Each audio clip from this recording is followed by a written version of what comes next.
It's Friday, December 23rd. From inside the WTOP newsroom, this is the DMV Download, brought to you by Steamfitters Local 602. Get an estimate and learn more at steamfitters-602.org. It's time to raise a glass. The holidays are here and New Year's is just around the corner. We learn how to make a great toast from a local winner of the Guinness Toast Contest, Tom Ponton. There's got to be something that you can toast. There just that. has to be. For there's beauty all around should you dare to take a peek, even if you lost your paddle and you're far up that creek. And this is the last daily DMV Download podcast episode before it goes to a weekly format. Luke and I reminisce about the more than 150 episodes we've done and talk about what's next. Thanks for joining us. I'm Megan Cloherty. And I'm Luke Garrett. It's time we make a toast, but first we have to learn how. And for that, we turn to Tom Ponton, Director of Advancement at DeMatha High School, but he's also one of the first winners of the Guinness Toast Contest. Tom is in studio with us now, and welcome to the DMV Download podcast. Tom, thanks for being here. Thank you for having me.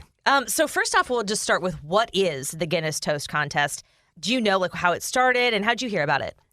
Last February, I have insomnia. I woke up in the middle of the night. You know, I'm a member of the Self-Loathing Society at about 2 a.m., and I looked down at my phone, and there glowing at me was the Guinness Reunion Toast Contest. And it was something that Guinness decided to sponsor, and they were going to have 20 winners in all, okay, with a prize of $50,000 each. Wow. Yes. Whoa. So that got my attention, and Rightly so. There were 3 different entry points, the first one being March 4th, and I really wanted to enter early, hoping that, maybe the competition would not be as fierce, and I wound up being one of the first winners. They called me like a week later and said, "You won," and I had to play the message over and over again. Say, "Really? I won?" So there were 19 other winners, but the others didn't get quite the pub I got. I got the Ed McMahon treatment. They came by my house with a bagpipe or a film crew. Stop. Really? Yeah. Oh And my God, that's so cool. A huge check, which I tried to cash at my local ATM to no effect. But I did get the money later.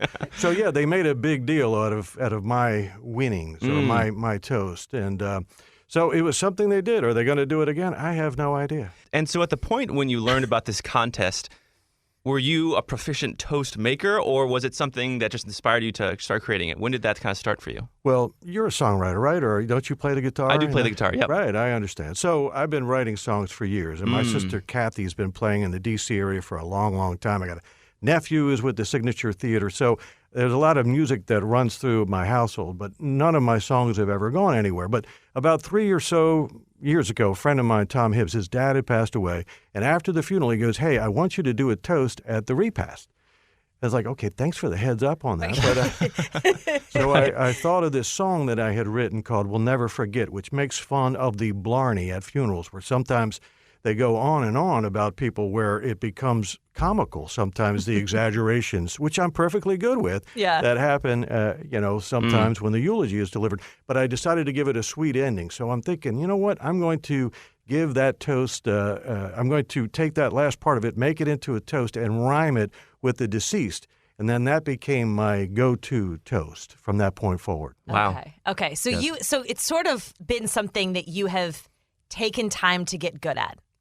Yes, well, Essentially. I'll let you be the judge of that, Okay, yeah, Right. no pressure, Tom, no Right. pressure. Okay, so who inspired you? I don't know, I feel like people who give toasts come from families who gave toasts. Well, yes. Is that true for you? So my grandmother lived next door to me growing up in Hyattsville, and she was from Mycullen County, Galway, and she was quite the character. And Sunday afternoon, she would have friends over. There were a lot of Irish in her neighborhood in Hyattsville, and I often say that a afternoon tea by 5 o'clock would turn into a party, and the tea would be replaced by bourbon and beer, and everyone would sit around in a circle, though, a lovely thing, and tell a story or sing a song. My grandmother used to sing a song, so all of that was embedded in my DNA, I guess. Right. Yeah, when I won the contest, they said, geez, it looked like you were born to win this contest. Yeah, because Wow. just the idea of getting up in front of people. I mean, some people get nervous just even doing that. Sure. Let alone knowing what to say when you do it. Right. And taking it Absolutely. back to that contest, what was the winning toast? So you want me to say it? I'd love it. Okay. I'd love to hear it. Well, and of course, I brought a little thing here for us all to toast because you just can't do it, You Yeah. can't. You No. can't Right. use water in these occasions. So here it is. When you're old and you're gray and you doze by the fire and you have one last glass before you retire, it's not about wealth but the seeds that you've sown to the people you've loved and the friends that you've known. So let's raise a glass to our family and friends, and to those who oppose us, well, let's make amends. For it's not a long stay and you can't shed a tear, and my wish for you both is a happy new year. Oh, cheers to Cheers. that. Right. Or as they would say in Irish, sláinte, Lancha. which of course means health, which is all the more, how should we call it, in what we've been through, Right. toasting Yeah. to health is the way to go. Cheers to that. That's true. Absolutely. Wow. See, I got shivers when I heard that. Right. Toasts do that. So how does that happen? Well, part of it was actually there is a poem by the famed Irish poet William Butler Yeats. He has a poem called When You're Old and You're Gray. When you're old and gray and full of sleep and nodding by the fire, take down this book and slowly read and dream of the soft look your eyes had once. So he wrote this to a woman that he asked to marry 3 times, and she turned him down 3 times. And he wrote that poem Right. basically saying you made a mistake, okay? So when I did the toast, it's funny, at the repast, I had people come up to me and go, oh, it was really nice. Who wrote it? And I said, well, I did. And they were like, oh, God, you did? Meaning, I think They were sometimes... disappointed? Well, I think if you're going to go to a wedding reception, you go, I got a poem here by William Butler Yeats. They're Right. not going to go, Tom Ponton. They're like, who? What? They were a little disappointed with that. But anyway, that's part of the inspiration of that toast. There's also a balladeer named Tommy Makem, who is deceased, who I admire greatly.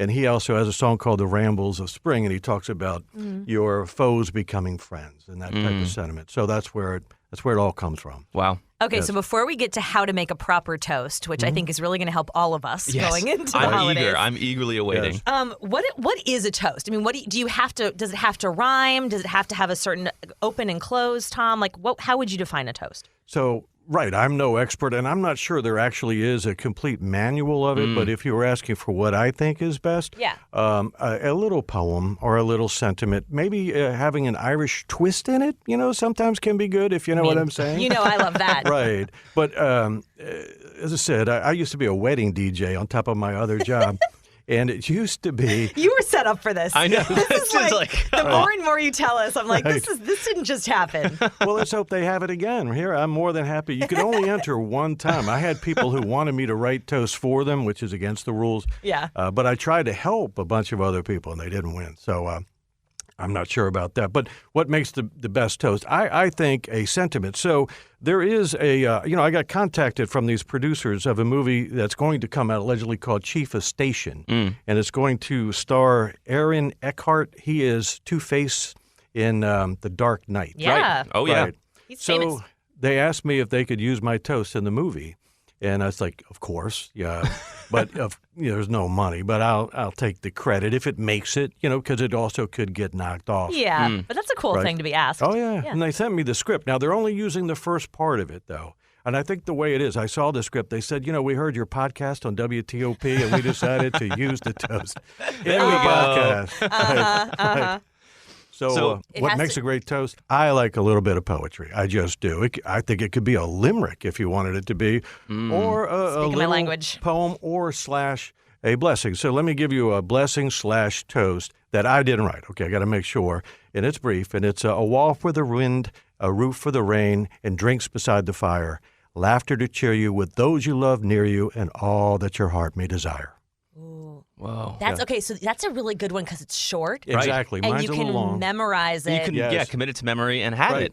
Yep, that's a good one. I mean, you could use song lyrics if you wanted to. Right, that's true. Well, of course, that's what I've done in many cases. I've used lyrics that I've written that in some respects, I guess, are translating better to a toast than they are to a song. But, it is what it is, And something I'm curious about is when, these beautiful words and construction of words Right. and phrases, when is that right moment to kind of bring out a toast? I would say, right, like right before Christmas dinner or right before Thanksgiving dinner, or I was out with a group of friends last night and, people bought, a round. Yeah. And they'll be like, hey, we'll toast the guy who bought the round, or, hey, we're toasting this person's birthday. So I will tell you this. I mean, we all know the holidays can be a difficult time for a lot of people. And trust me, people are going through a lot of different things. Yeah. But I still contend that, there's something around us each day that we could toast to, and it doesn't have to be an alcoholic drink.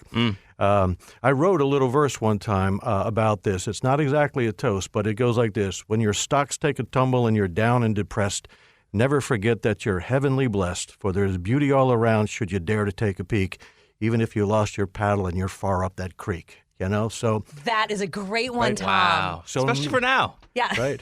So no matter how down you get, and trust me, I mean, like the holidays, we go on Facebook and you'll see these wonderful holiday gatherings, and you'll say, gosh, how come my family's not like that? Or why am I not at a party like that?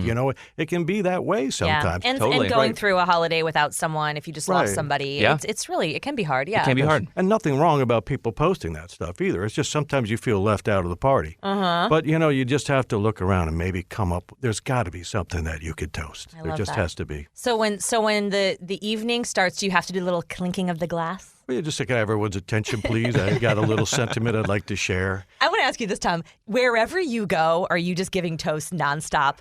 Now it's happening a lot, yes. It's like, oh, Tom's here. He Right. can do it. The toast guy. And I'm afraid sometimes I might be too much in that equation. I mean, last night, again, I was at a place in Annapolis, and I must have done 5 different toasts. But Really? It's fine.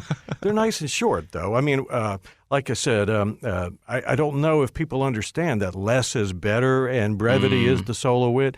So, like I said, in the movie, they're going to use just the first part of my winning toast, not the whole thing. So I understand. Yeah, but That's even fine. your toast isn't that long. It's 26 seconds, and the reason why I know that is the parameters of the contest had to be under 30 seconds. Right. So I came in at 26.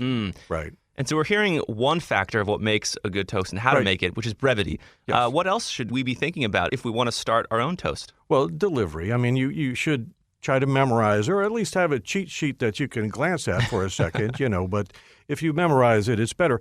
What's interesting about that, too, is I found, like a lot of us know music lyrics because we've heard it, and I think with the music, with the lyrics, Yep. I believe helps you memorize the song.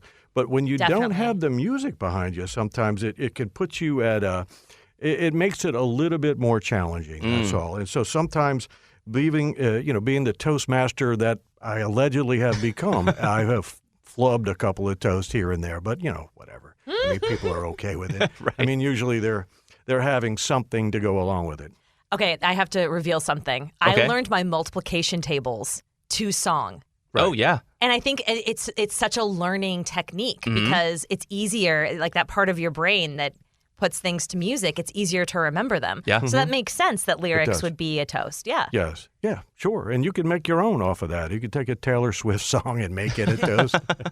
Why not? Right. So I was once still am, a fan of Jimmy Buffett, and he has a song which I think would make a good toast, and that's Follow in My Wake. You've not that much at stake, for we have plowed the seas and smoothed the troubled waters. Come along, let's have some fun. A new year has begun, and we'll barrel roll into the sun just for starters. Ooh, Wow.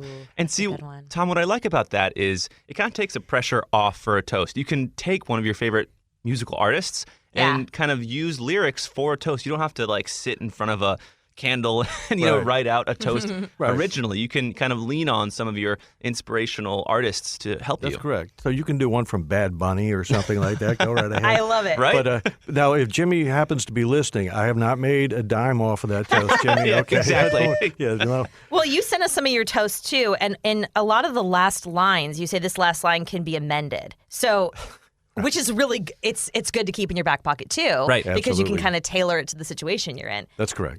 You had a New Year's one you said?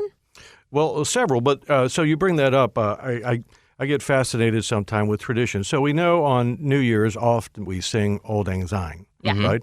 But no one really knows what that means. What it means is basically long time since, perhaps. Like my wife and daughter like to watch When Harry Met Sally on New Year's Eve. I usually never go out. Love but that if movie. the movie ends right on New Year's Eve, and Billy Crystal says to Meg Ryan, I have no idea what this means. We sing it every year. Yeah. I have no idea. And she goes, I think it's about old friends. And that's a pretty good, feeling about what it's about. However, being the person that I am, and I tried to transcribe it, or at least take the sentiment, so people might have a better idea of what we're talking about. So here it is. To those we love, to those we've lost, the memory will not deny. We'll raise a glass to good times past and recall the days gone by. And to all the days gone by, my dear, to all the days gone by, with kindness cheer a brand new year and recall the days gone by. It just makes you like... I know, it's like magic. You want to pause afterwards and just smile. I don't know what else to ask Tom, but I want to keep him here. I know, right? That could fine. be a good way to end. I don't know. I will tell you, though, the Guinness people, though, I wrote a song about Guinness. They always say if you're going to write, you got to write something you love or something, true. Right. something you know. First step. Absolutely. So You and Guinness are friends? Well, yeah. I mean, I'm good with Guinness, but I sent them this song and it went nowhere. But I just want to give you one lyric of that, and is when you're dealt a bad hand and you're down on your luck, just take a deep breath, don't weave and don't duck. When life gets hard and the waters get muddy, saddle up to the bar with your 20-ounce buddy. And the Guinness it flows, and the Guinness it flows, straight from the tap, it comes and it goes. No need to regret the path you once chose, no worries at all.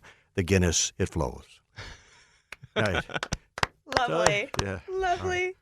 Oh, well, it's been such a pleasure to have you in here, Tom. Thank you so much for having me as well. And hopefully we can, help out our friends and our listeners and ourselves, frankly. I'm used, right. For a toast and maybe challenge yourself to try and give the toast this year. Totally.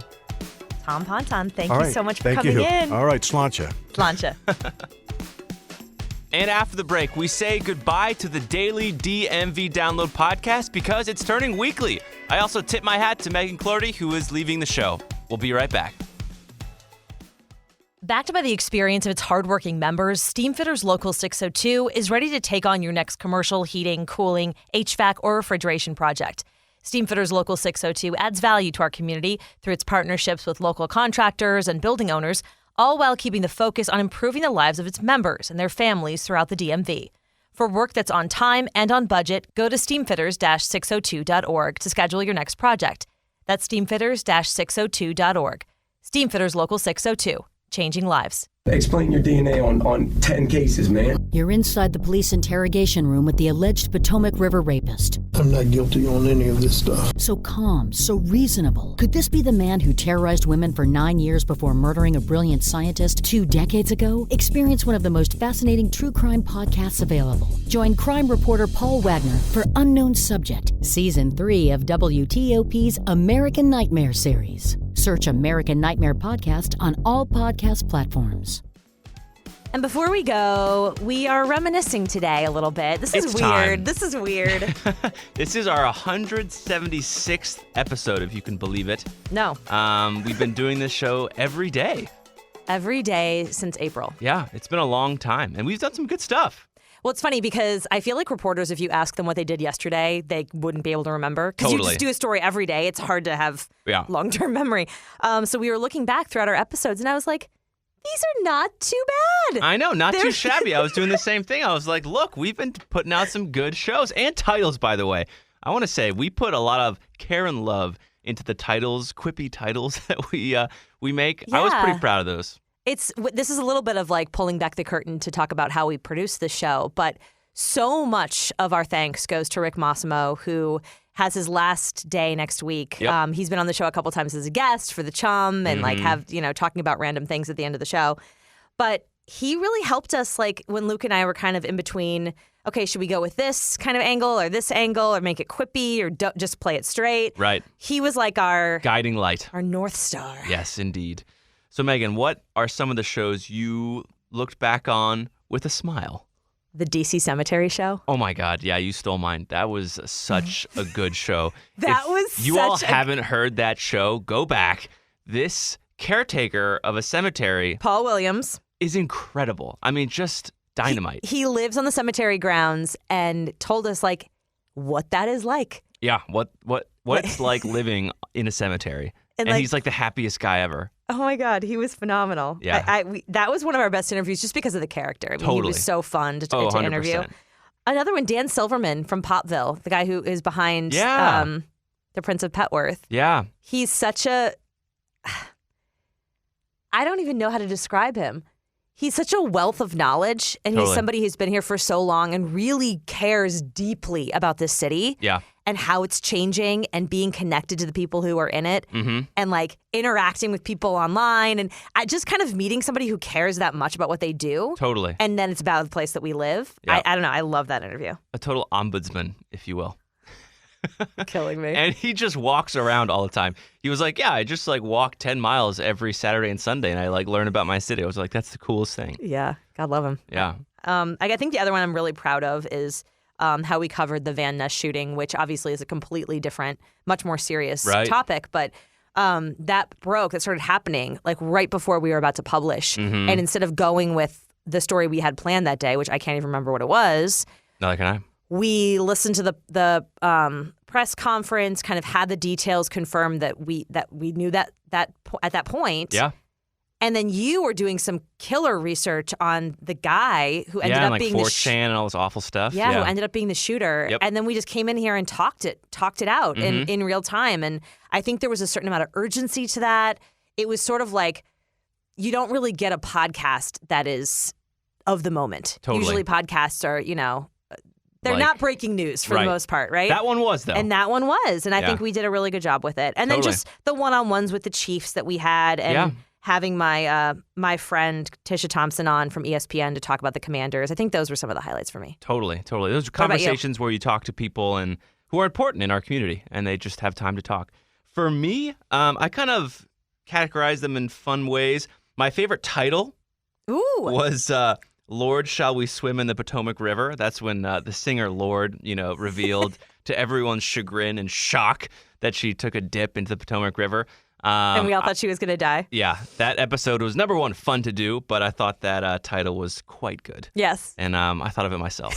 I was going to say, a little pat on the back there. A little pat on the back. So that was really fun.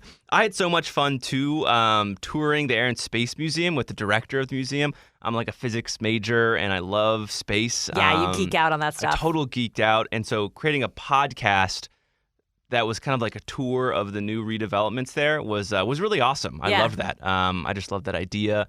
The director was fantastic. And seeing all these artifacts kind of in an empty museum was just it was really cool for me. I remember we did another interview about NASA shooting the satellite up that was just going to bump something. Nudge. Yeah. It was going to nudge it. And the amount, like, you were, like, on cloud 9. I didn't even know what to ask. And you were I like, had to lobby for that show, too, by the way. Megan was like, we're not doing this show. And I was like, an asteroid is being nudged by a satellite by local scientists. We have to do this. I know. I was like, that's aggressively not a local news story. We made it one, though. But it ended up being one Yeah, it because it was. was coming from here. Yeah.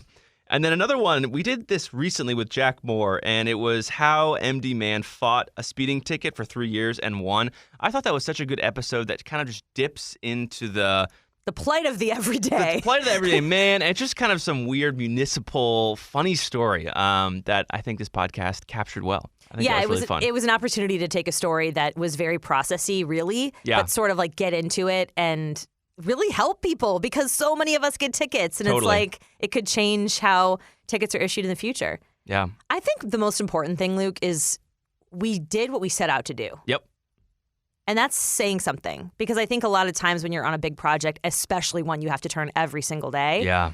you sometimes With 2 people. with 2 people, you sometimes just make it work. Yeah. And I don't think we really ever did that. Yeah. And there may have been 1 or 2 shows where I was like, this isn't my favorite topic, but it ended up turning into something better than I thought. Right. But I'm really, I'm really proud of how we took this concept Yeah. of, hey, create a local news show every day with Yeah. an expert who can talk in depth about it. And we did it. Yeah. Yeah. We never missed a day, never missed a show. And we didn't only do that. I think we made really good shows every day. And Yeah. you, are sort of still new-ish to this. So hats that's off true. to you for jumping in and doing this like you did. I mean, the commitment that we both had to it. But I took more vacation than you. Well, that's all right. That's fair. What's fair is fair. What's fair is fair. But no, I mean, it's also exciting because it's still going to live on. It's going to be weekly. When I look back at my favorite episodes and what they were like, it gives me a glimpse also into the future and what I want to continue to do. Right. Getting outside of the studio, outside of the newsroom, being in the city, being in our area, out with newsmakers and interesting people, and having a longer time to talk to really cool people. I just think that's what this weekly is going to do, and it's going to be really fun. It's a totally different animal, like from a production standpoint. Yes, editorial-wise. But it's based off the same idea, like the same principles that, the characters drive the story. Mm-hmm. What's important to the people who live in this area is above, right, everything else. I mean, that's like one of the I don't know, compass points, right, for you to shoot for. Totally. And I think it really is important that we continue to like hear from people and interact with our listeners. And obviously, I'm still going to be a little bit of part of the show from behind the scenes, but totally, like, if you guys have ideas that you are like, let's go into this, like, let's dive into whatever. Yeah. How Arlington became the 20-something capital of the world. Or, I mean, the fact that they're turning all of these huge commercial buildings into apartments or whatever it is. Like, the trends that you're seeing in your life, and you're like, hey, somebody should cover this, send us a note. Yeah. Because this is exactly what the show is going to do. Especially now, because I have a whole week. Got to get used to that. I have a whole week to make it, and that's just more time, which allows for more, digging and resources and stuff like that. Well, I wish you the best of luck. Thank you, Megan. It's been awesome working with you. It's been so fun. Yeah, I'll miss you on the show, but we must go on. And that'll do it for us today on the DMV Download, which is crazy to say for the last time. We are sponsored by Steamfitters Local 602, and our music is by Real World. Give us a review and rate our show if you get the chance. You can also find us on dmvdownload.com. We're also posting on social media every day. The DMV Download is a product of WTOP News. Listen on 103.5 FM in D.C., 107.7 FM in Virginia, 103.9 FM in Frederick, Maryland, online at WTOP.com, and on the WTOP News app. Thanks for listening.